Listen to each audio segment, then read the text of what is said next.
Hello students, welcome again. मैं योगेश अवस्थी, आपका Awasthi sir. आज हम लोग जो क्वेश्चंस रह गए थे रे ऑप्टिक्स के प्रीवियस ईयर बोर्ड के, उनको डिस्कस करेंगे आगे। तो जहाँ पे पिछले वीडियो में हम लोगों ने एंड किया था, उसके आगे कंटिन्यू कर रहे हैं। नेक्स्ट क्वेश्चन है, under what conditions is the phenomenon of total internal reflection of light observe. तो टोटल इंटरनल रिफ्लेक्शन तब होता है जब लाइट हमारी डेंसर टू रेरर मीडियम जा रही हो, मतलब फर्स्ट मीडियम डेंसर हो और सेकंड मीडियम रेरर हो, और दूसरी कंडीशन की जो एंगल ऑफ इंसिडेंस है वो क्रिटिकल एंगल से हायर हो। ये दो कंडीशंस हैं। अब कह रहे हैं obtain the relation between the critical angle of incidence and the refractive index of the medium. तो ये हम लोग जानते हैं, डेराइव कर चुके हैं कि जो IC होता है क्रिटिकल एंगल, ये होता है साइन इनवर्स 1/n। क्लियर है? तो ये हम लोग कर चुके हैं ऑलरेडी। नेक्स्ट क्वेश्चन, इसमें एक पार्ट और है इसी क्वेश्चन में, वो न्यूमेरिकल है, वो सॉल्व करते हैं।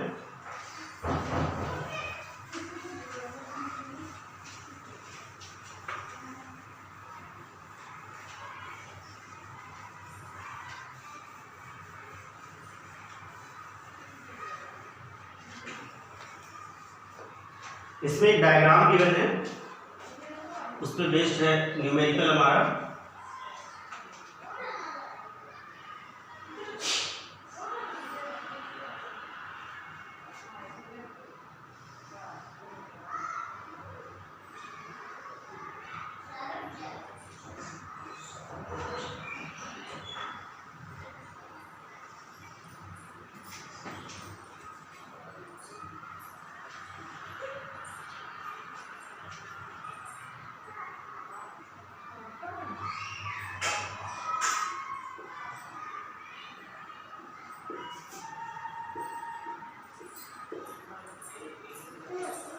देखो, ये तीन लेंसेज का कॉम्बिनेशन है, lens L1, lens L2, lens L3।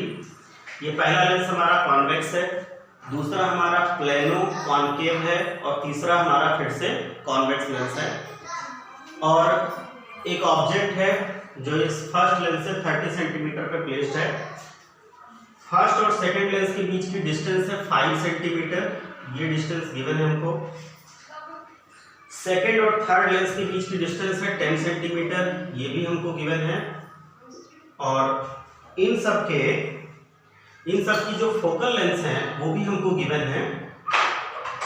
First की है +10 सेंटीमीटर, सेकेंड की है -10 सेंटीमीटर, ये गिवन है क्वेश्चन में, और थर्ड की है +30 सेंटीमीटर। अब ये कह रहे हैं 3 lenses of focal length 10 centimeter, -10 centimeter and 30 centimeter are arranged coaxially as in the figure given below. Find the position of the final image formed by the combination. तो जो फाइनल इमेज फॉर्म होगी उसकी position हमको बतानी है। तो इसमें concept क्या है, जब ऐसे कॉम्बिनेशंस गिवन होता है बहुत सारे लेंसेज का, तो इसमें कॉन्सेप्ट ये होता है कि फर्स्ट लेंस जो इनिशियल ऑब्जेक्ट है उसकी एक इमेज बनाएगा। ये फर्स्ट लेंस की जो इमेज होगी वो सेकंड लेंस के लिए ऑब्जेक्ट की तरह एक्ट करेगी। अब सेकंड लेंस फर्स्ट लेंस की इमेज को अपना ऑब्जेक्ट मानेगा और उसकी इमेज बनाएगा सेकंड लेंस। अब सेकंड लेंस की जो इमेज होगी वो थर्ड लेंस के लिए ऑब्जेक्ट की तरह एक्ट करेगी। ये थर्ड लेंस सेकेंड लेंस की इमेज को अपना ऑब्जेक्ट मान के फाइनल इमेज बनाएगा। क्लियर है सबको? ठीक है, तो सबसे पहले हम लोग फर्स्ट लेंस की बात करते हैं। फॉर फर्स्ट लेंस, तो यहां पे देखो इसके लिए U है हमारे पास -30 सेंटीमीटर, F है हमारे पास 10 सेंटीमीटर, V हमको निकालना है। हम लोग लेंस फार्मूला यूज करेंगे। हम लोग जानते हैं 1/v - 1/u = 1/f होता है। वैल्यूज पुट कर दो तो हो जाएगा 1/v - 1/-30 = 1/10।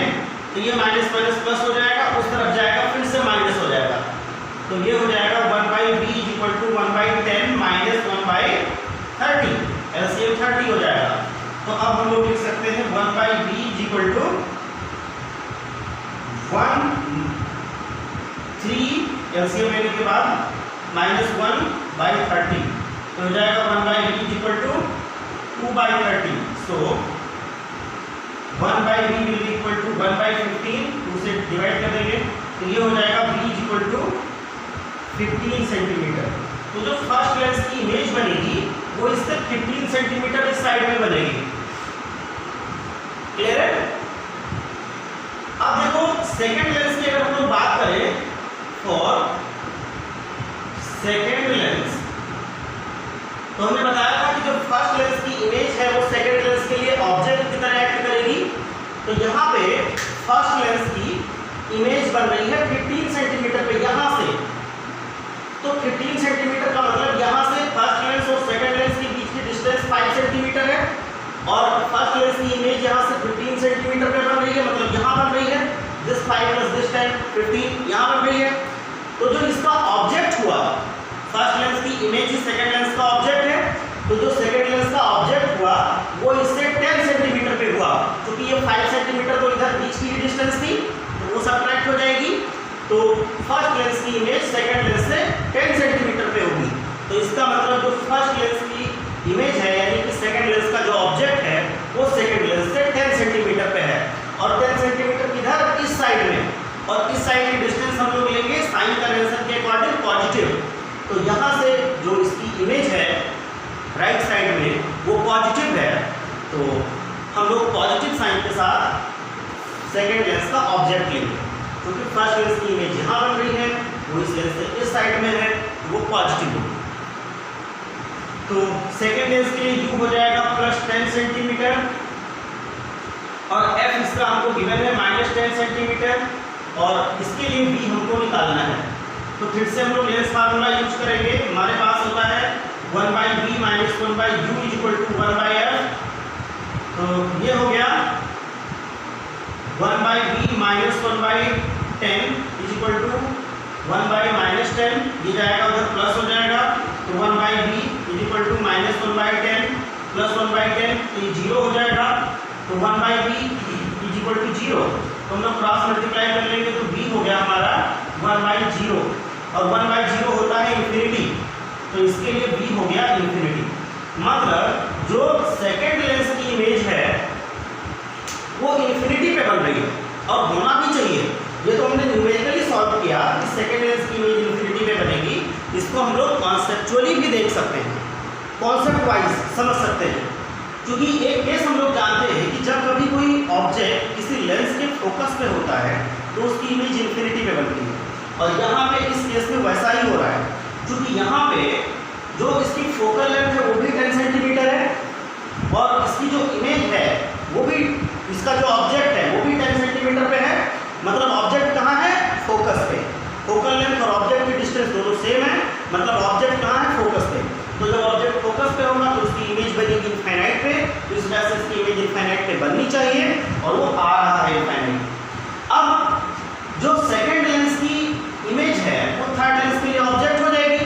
तो थर्ड लेंस का जो ऑब्जेक्ट होगा, अगर हम लोग थर्ड लेंस की बात करें, फॉर थर्ड लेंस, तो थर्ड लेंस के लिए अगर हम लोग बात करें तो सेकंड लेंस की इमेज इनफाइनाइट पे बन रही है, उसी की इमेज सेकंड लेंस की थर्ड लेंस के लिए ऑब्जेक्ट है, तो इसका ऑब्जेक्ट इनफाइनाइट पे हो जाएगा। क्योंकि इनफाइनाइट से अगर हम लोग 10 सब्ट्रैक्ट भी करें तो कोई फर्क नहीं पड़ता, वो इनफाइनाइट ही रहेगा।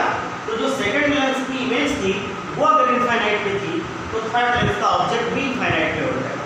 तो थर्ड लेंस के लिए जो u है वो है हमारे पास इंफिनिटी और इसका f गिवन है 30 सेंटीमीटर, f गिवन है 30 सेंटीमीटर। इसके लिए v हमको निकालना है जो फाइनल v होगा। तो इसके लिए अगर हम लोग देखें तो फिर से lens formula 1/v - 1/u = 1/f। u की जगह पे इंफिनिटी आ जाएगा तो 1/v - 1/infinity = 1/30। 1/infinity 0 हो जाएगा, तो इसका मतलब 1/v = 1/30 हो जाएगा। तो v हमको मिल जाएगा 30 सेंटीमीटर, यानी कि जो थर्ड लेंस है वो 30 सेंटीमीटर पे अपनी इमेज बनाएगा और यही फाइनल इमेज होगी जो हमको ऑब्टेन करनी थी। ऐसा होना भी चाहिए क्योंकि यहाँ पे जो ऑब्जेक्ट है वो इनफाइनाइट पे था। ये केस भी हम लोग जानते हैं कि जब कभी ऑब्जेक्ट इनफाइनाइट पे होता है तो उसकी इमेज बनती है फोकस पे और इसकी फोकल लेंथ 30 सेंटीमीटर है और 30 सेंटीमीटर पे ही इमेज बन रही है, मतलब फोकस पे बन रही है, फोकस पे बननी चाहिए, तो यहाँ पे इमेज फोकस पे बन रही है। फाइनल इमेज जो बन रही है वो थर्ड लेंस से 30 सेंटीमीटर पे बन रही है। ये आंसर है। क्लियर है सबको? Next question.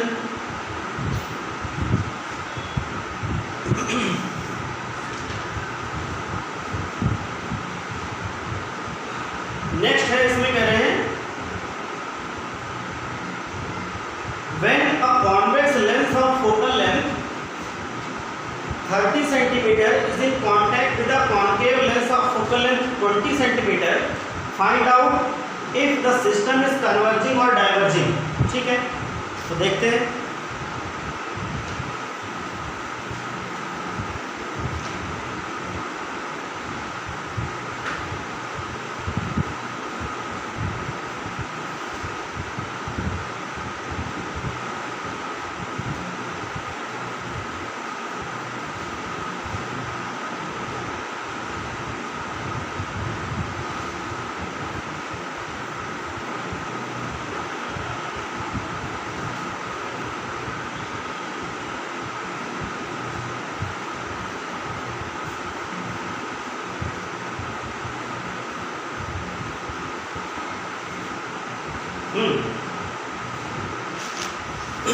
इसमें दो लेंसेज कांटेक्ट में थे। क्वेश्चन नंबर 93 है ये, 93 का फर्स्ट पार्ट है। एक था कॉन्वेक्स जिसकी फोकल लेंथ गिवन है 30 सेंटीमीटर, तो ये पॉजिटिव होती है, और दूसरा है कॉन्केव जिसकी फोकल लेंथ है 20 सेंटीमीटर, ये नेगेटिव होती है, तो ये F1 हो गया। F2 हो जाएगा -20 सेंटीमीटर, चूंकि ये कॉन्केव है। हमको बताना है कि जब ये दोनों कांटेक्ट में होंगे तो जो रिजल्टेंट लेंस होगा वो कन्वर्जिंग होगा या डाइवर्जिंग होगा। कन्वर्जिंग मतलब वो कॉन्वेक्स नेचर का होगा, डाइवर्जिंग का मतलब कॉन्केव नेचर का। तो वो डिपेंड करेगा फोकल लेंथ पे। हम लोग जो नेट फोकल लेंथ है, रिजल्टेंट फोकल लेंथ है, वो कैलकुलेट करेंगे। अगर फोकल लेंथ पॉजिटिव आई तो वो कॉन्वेक्स लेंस की तरह यानी कि कन्वर्जिंग नेचर का होगा। अगर रिजल्टेंट फोकल लेंथ हमारी निगेटिव आएगी तो वो डाइवर्जिंग नेचर का यानी कि कॉन्केव लेंस की तरह एक्ट करेगा। तो देखते हैं, हम लोग जानते हैं since 1/f is equal to 1/f1 plus 1/f2 होता है, तो ये 1/f हो जाएगा। 1/f1 मीन्स 1/30 और माइनस 1/20 वो माइनस में है, तो अब हो जाएगा 1/f is equal to LCM हो जाएगा इनका 16, 2 से -3/16, तो 1/f हो जाएगा -1/16, तो f हो जाएगा हमारा -60 सेंटीमीटर। तो हम लोग क्लियरली देख सकते हैं कि जो रिजल्टेंट फोकल लेंथ आ रही है वो निगेटिव आ रही है। निगेटिव आने का मतलब ये कॉन्केव लेंस की तरह एक्ट करेगा। कॉन्केव लेंस डाइवर्जिंग नेचर का होता है, तो ये डाइवर्जिंग होगा। तो जो रिजल्टेंट लेंस होगा कंबाइंड लेंस के लिए वो होगा डाइवर्जिंग नेचर का। ठीक है, नोट कर लेना। नेक्स्ट है, इसका सेकंड पार्ट है। इसमें कह रहे हैं obtain the expression for the angle of incidence of a ray of light which is incident on the face of a prism of refracting angle A so that it suffers total internal reflection at the other face. Give the refractive index of the glass of the prism. तो ये हम लोग कर चुके हैं actual में, जो prism के लिए हमारा है।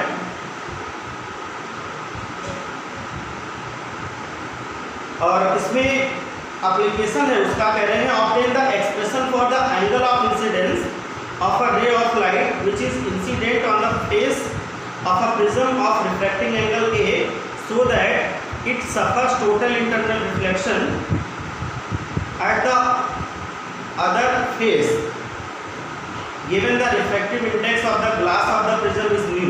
तो रिफ्रैक्टिव इंडेक्स हमको म्यू गिवन है उसके, और जो प्रिज्म एंगल है ए, इसके टर्म्स में हम लोग को बताना है एंगल ऑफ इंसिडेंस, जिससे उसका TIR हो जाए, टोटल इंटरनल रिफ्लेक्शन हो जाए प्रिज्म से। तो समझते हैं इसको। सेकेंड पार्ट,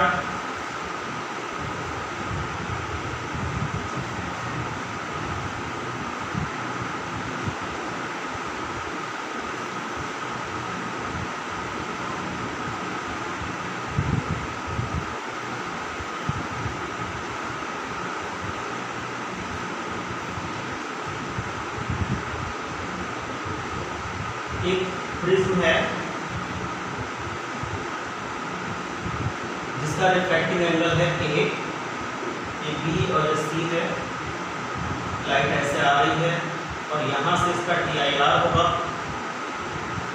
ये नॉर्मल है, मतलब वो लाइट ऐसे जाएगी।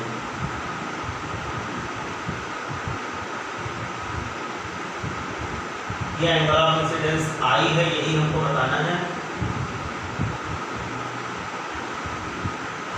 ठीक है, अब देखो, अब इसका जो रिफ्रैक्टिव इंडेक्स है वो गिवन है म्यू, और हमको आई बताना है इस केस में, आई हमको कैलकुलेट करना है। तो देखो, जब ये TIR हो रहा है तो यहाँ पे जो एंगल ऑफ रिफ्रैक्शन है वो हो गया 90 डिग्रीज, ये 90 डिग्रीज हो गया एंगल ऑफ रिफ्रैक्शन। इन दोनों को अगर हम लोग ऐसे एक्सटेंड करें, इसको हम लोग R1 लिखते थे प्रिज्म में, इसको R2 लिखते थे, अगर याद होगा तो। रिफ्रैक्टिव इंडेक्स इसका म्यू है, म्यू गिवन है। अब हम लोग क्या करेंगे, हम लोग यहाँ पे R2 निकाल सकते हैं। सबसे पहले R2 कैसे निकाल सकते हैं, बाहर एयर है, उसका रिफ्रैक्टिव इंडेक्स 1 होता है। ये इस फेस के लिए ये सेकंड मीडियम हो गया, ये फर्स्ट मीडियम हो गया। हम लोग स्नेल्स लॉ लगा लेंगे फेस AC के लिए, तो उससे हमको R2 मिल जाएगा। तो सबसे पहले हम लोग R2 निकाल लेंगे। हम लोग कर रहे हैं using Snell's law for face AC। तो इसके लिए साइन आई की जगह पे R2 है, बाई R की जगह पे 90 है, is equal to N2 by N1। तो N2 यहाँ पे 1 है और N1 यहाँ पे म्यू है, तो 1 बाई म्यू हो जाएगा। तो यहाँ से जो हमको साइन R2 मिलेगा, क्योंकि साइन 90 तो 1 हो गया, वो मिल जाएगा 1 बाई म्यू। तो R2 हमको मिल जाएगा साइन इनवर्स 1 अपॉन म्यू, ये हमको R2 मिल गया। अब इसमें हम लोगों ने एक रिलेशन डेराइव किया था, अगर तुम लोगों को याद होगा कि जो A होता है वो होता है R1 प्लस R2, ये हम लोग डेराइव कर चुके हैं प्रिज्म वाले उसमें टॉपिक में। तो A गिवन है, R1 हमको निकालना है, R2 हमने कैलकुलेट कर लिया, ये है साइन इनवर्स 1 बाई म्यू। तो R1 यहाँ से मिल जाएगा A minus sine inverse 1 by mu. अब हमको R1 मिल चुका है, प्रिज्म का रिफ्रैक्टिव इंडेक्स म्यू है, आई हमको निकालना है। तो अब हम लोग क्या करेंगे, ये जो फेस AB है इसके लिए स्नेल्स लॉ लगा देंगे। फेस AB के लिए हम लोग फिर से स्नेल्स लॉ लगाएंगे। तो लगाते हैं using Snell's law for face AB। तो इसके लिए sine i by sine R is equal to N2 by N1। यहाँ पे एयर है, बाहर रिफ्रैक्टिव इंडेक्स 1, ये प्रिज्म है, रिफ्रैक्टिव इंडेक्स म्यू। तो ये फर्स्ट मीडियम, ये second medium, N2 by N1 होता है, तो हो जाएगा म्यू बाई 1। R यहाँ पे R1 है, तो इसको हम लोग R1 ले सकते हैं। ये R1 की वैल्यू हमें पता है, तो ये हो जाएगा, पहले तो साइन आई अगर हम लोग देखें तो म्यू यहाँ पे मल्टीप्लाई हो जाएगा इनटू साइन R1। R1 की वैल्यू हम लोग निकाल चुके हैं ऑलरेडी, वैल्यू पुट कर देंगे। तो पुट कर देते हैं value, putting the value of R1।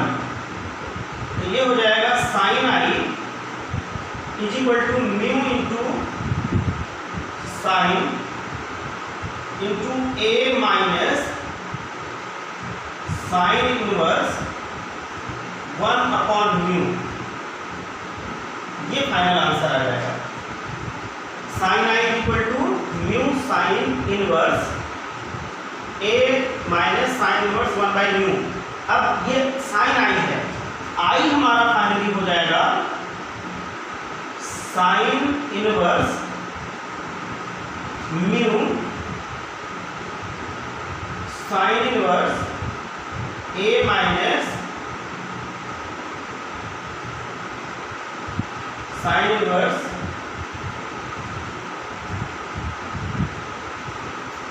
Mu, ये इनवर्स नहीं है, ये सिर्फ साइन है। यहाँ पे देखो ये साइन है तो सिर्फ साइन है, कोई इनवर्स नहीं है। ये साइन चल रहा है तो sign A minus sine inverse 1/म्यू, ये हमारा फाइनल आई हो जाएगा, जो यहाँ पे एंगल ऑफ इंसिडेंस है। आई क्या हो जाएगा, sine inverse mu into sine A minus sine inverse 1/म्यू। कर लो, बहुत अच्छा क्वेश्चन है।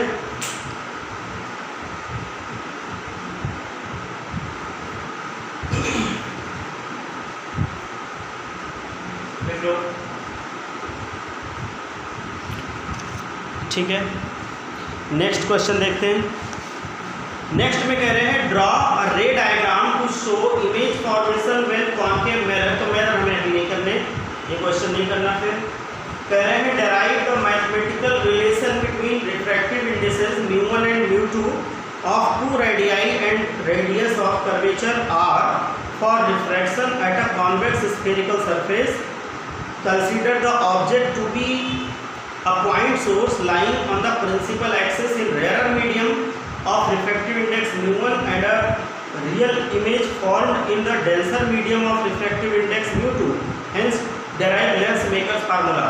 तो इस वाले क्वेश्चन में हम लोगों को रिफ्रैक्शन थ्रू स्फेरिकल सरफेस पूरा करना है, जिसमें हम लोगों ने डेराइव किया था n2/v minus n1/u equal to n2 minus n1/r। अब यहाँ पे n1 को μ1 और n2 को μ2 लिख रहे हैं, तो हम लोग μ1 और μ2 लेके कर लेंगे। तो रिलेशन आ जाएगा μ2/v minus μ1/u is equal to μ2 minus μ1/r। वो करने के बाद हमको लेंस मेकर्स फार्मूला पूरा डेराइव करना है। उसी को अप्लाई करके हम लोग लेंस मेकर्स फार्मूला डेराइव करते थे, तो फिर उसको अप्लाई करके हम लोग लेंस मेकर्स फार्मूला डेराइव करेंगे। क्लियर है, जो उसके जस्ट बाद वाले टॉपिक में हम लोगों ने किया था। कह रहे हैं क्वेश्चन नंबर 96 में a point object O is kept in a medium of refractive index μ1 in front of a convex spherical surface of radius of curvature r, which separates the second medium of refractive index μ2 from the first one, as shown in the figure. Draw the ray diagram showing the image formation and deduce the relationship between the object distance and the image distance in terms of μ1, μ2 and r। तो फिर से ये वही है, refraction through spherical surface μ2/v minus μ1/u is equal to μ2 minus μ1/r, वही direct करना है। Second part में कह रहे हैं when the image formed above acts as a virtual object for a concave spherical surface separating the medium μ2 from μ1, draw this ray diagram and write the similar relation, hence obtain the expression for lens makers formula। तो फिर से lens makers formula करना है derive हमको, और इस बार हम लोग को कॉन्केव स्फेरिकल सरफेस लेके करना है। तो कोई बात नहीं, कॉन्केव में क्या करेंगे, जैसे कॉन्वेक्स में किया था वैसे कॉन्केव में लाइट को हम लोग डाइवर्ज करते हुए दिखा देंगे। लाइट को डाइवर्जिंग दिखा दोगे, फिर से सेम चीज़ करनी है, मतलब करना नहीं है, सिर्फ उसको लिखना है, ड्रॉ करना है।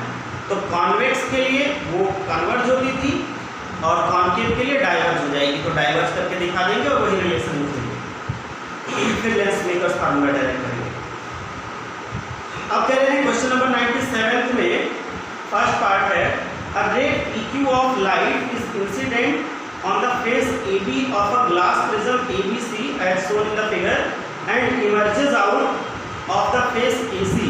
Trace the path of the ray so that angle I plus angle E is equal to angle A plus delta angle delta.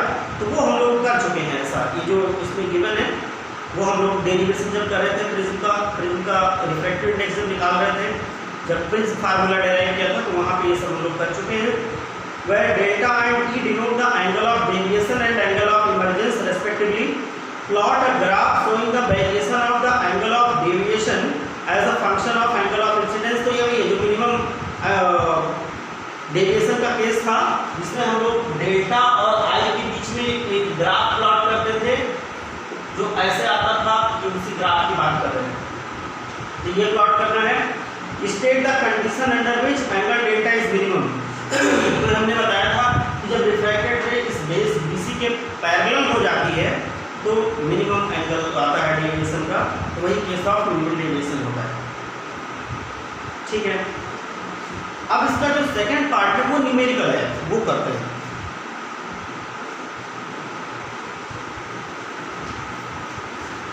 इसमें कह रहे हैं सेकंड पार्ट में find out the relation between the refractive index mu of the glass prism and A for the case when the angle of prism is equal to the angle of minimum deviation.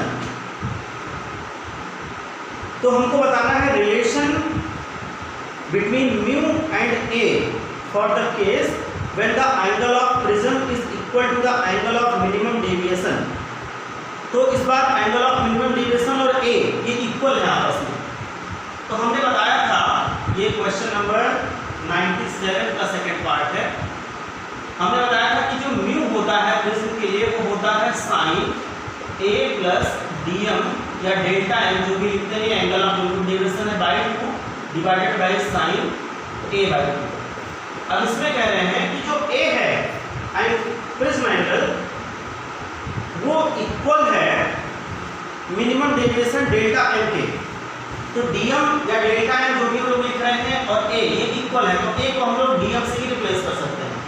देख रहे हैं, अब हो जाएगा ये mu equal to sine dm plus dm by 2 divided by sine dm by 2। तो ये हो जाएगा mu equal to sine 2dm by 2 divided by sine dm by 2। अब ये 2 कैंसिल हो जाएगा तो म्यू हो जाएगा sine dm by sine dm by 2। यही हमारा रिक्वायर्ड रिलेशन हो जाएगा। हाँ, अब ये कह रहे हैं hence obtain the value of the refractive index for angle of prism A is equal to 60 degree. तो A को हमें 60 लेना है और हमको म्यू बताना है। तो अब इस केस क्या था कि A is equal to dm था, तो dm भी हम लोग 60 ले लेंगे। Given A is equal to dm और यहाँ पे जो लास्ट न्यूमेरिकल है उसमें कह रहे हैं A is equal to 60 लेना है और म्यू हमको बताना है। तो dm भी हम लोग 60 ले लेंगे, क्योंकि a और dm इक्वल है, तभी ये कंडीशन आई है। तो अब ये हो जाएगा mu is equal to sine 60 divided by sine 60 by 2, तो ये 30 हो गया। तो म्यू हो गया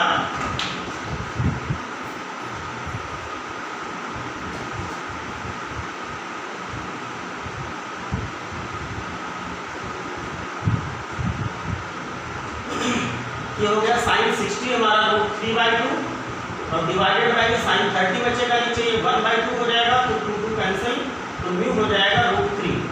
तो म्यू को चाहो तो √3 लिखो या √3 की वैल्यू जो होती है 1.732 इसको लिख दो।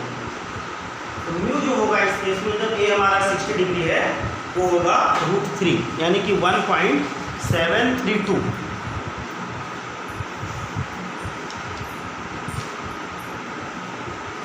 ये इसको नोट कर लो।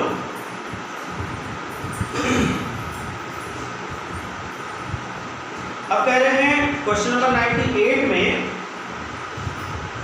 अ point object is placed in front of a double convex lens of refractive index mu is equal to μ2 by μ1, मतलब वही लेंस के अंदर का रिफ्रैक्टिव इंडेक्स μ2 और बाहर μ1 है। With its spherical face of radii of curvatures R1 and R2 show the path of rays due to refraction at first and subsequently at the second surface to obtain the formation of the real image of the object, hence obtain the lens makers formula। तो इसमें पूरा lens makers formula derive करना है और दोनों बार जो हम लोगों ने स्टेप 1 और स्टेप 2 लिया था जिसमें first surface image second surface के लिए ऑब्जेक्ट की तरह एक्ट कर रही थी, वो दोनों केसेस लेके दिखा के करना है डिराइव। मींस पूरा लेंस मेकर्स फार्मूला डेराइव करना है इसमें। अब इसमें कह रहे हैं क्वेश्चन सेकंड है 98 का, मतलब सेकंड पार्ट है, उसमें कह रहे हैं अ double convex lens having both faces of the same radius of curvature has refractive index 1.55. Find out the radius of curvature of the lens required to get the focal length of 20 cm. तो double convex lens है, ऐसा question भी हम लोग कई बार कर चुके हैं, फिर से मैं एक बार करा देता हूँ, रिवाइज हो जाएगा आप लोगों का।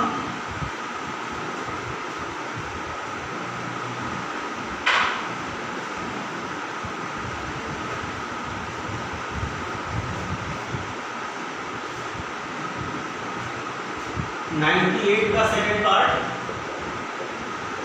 डबल कॉन्वेक्स लेंस जो होता है उसके लिए हमने बताया था कि R1 इस तरफ होता है तो पॉजिटिव और R2 इस तरफ होता है तो नेगेटिव, और ये इक्वल रेडियस ऑफ कर्वेचर है तो R1 को हम लोग प्लस R ले लेंगे और R2 को हम लोग माइनस R ले लेंगे।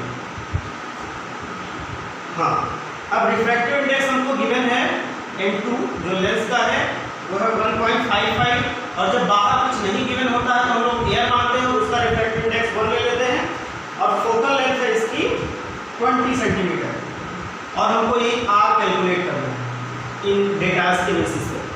तो देखो हम लोग इसमें यूज करेंगे लेंस मेकर्स फार्मूला। क्या यूज करेंगे? Using lens makers formula. तो हमारे पास होता है 1/f = N2/N1 - 1 into 1/R1 - 1/R2। ये हो जाएगा 1/f = N2/N1 - 1 इंटू R1 है R, तो 1/R माइनस 1/-R, तो ये माइनस माइनस प्लस हो जाएगा, और फर्दर हमको मिलेगा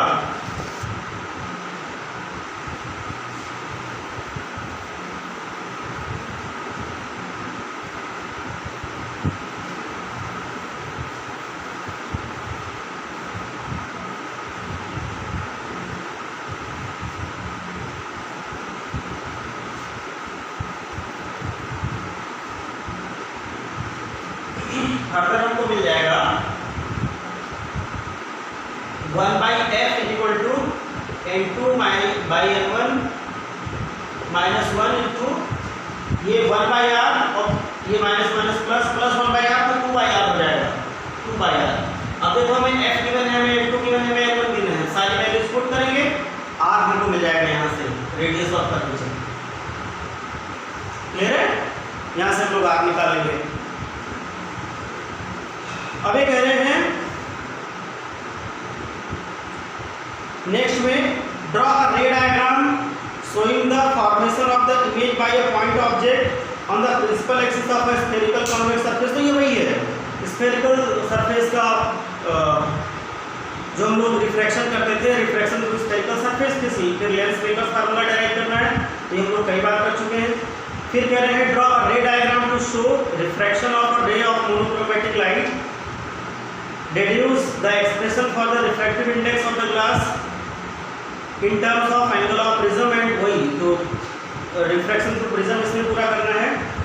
कह रहे हैं explain briefly how the phenomenon of total internal reflection is used in fibre optics. तो फाइबर ऑप्टिक्स में जो ऑप्टिकल फाइबर था उसमें हम लोगों ने जो TIR है टोटल इंटरनल रिफ्लेक्शन, उसका यूज ऑलरेडी डिस्कस किया हुआ है। फिर जो सेकंड क्वेश्चन है उसमें वही डेराइव करना है, μ2/v - μ1/u = μ2 - μ1/r कर चुके हैं कई बार। और फिर draw a ray diagram to show that image formation by a concave mirror. तो मिरर का हमें नहीं करना है। फिर कह रहे हैं क्वेश्चन नंबर 102 में फिगर शोज, तो फिर से वही है μ2/v - μ1/u = μ2 - μ1/r, ये भी हम लोग कर चुके हैं। तो हमारा जो फर्स्ट टॉपिक था पूरा हमने बताया था कि जो पूरी रे ऑप्टिक्स है इसको दो टॉपिक्स में डिवाइड किया है, टॉपिक 1 और टॉपिक 2। तो टॉपिक 1 का पूरा पार्ट हो गया है, इसमें लेंस और रिफ्रैक्शन थ्रू प्रिज्म ये सारी चीज़ें कवर हो जाती हैं। टोटल इंटरनल रिफ्लेक्शन, रिफ्लेक्शन और रिफ्रैक्शन, प्रिज्म और refraction through spherical surface, lens formula, lens makers formula, ये सब कुछ कवर हो गया। अब जो बाकी पार्ट है ऑप्टिकल इंस्ट्रूमेंट्स का, वो हम लोग दूसरे टॉपिक में करते हैं, तो वो हम लोग करेंगे नेक्स्ट वीडियो में। आज हम लोग ये तक करेंगे। Thank you.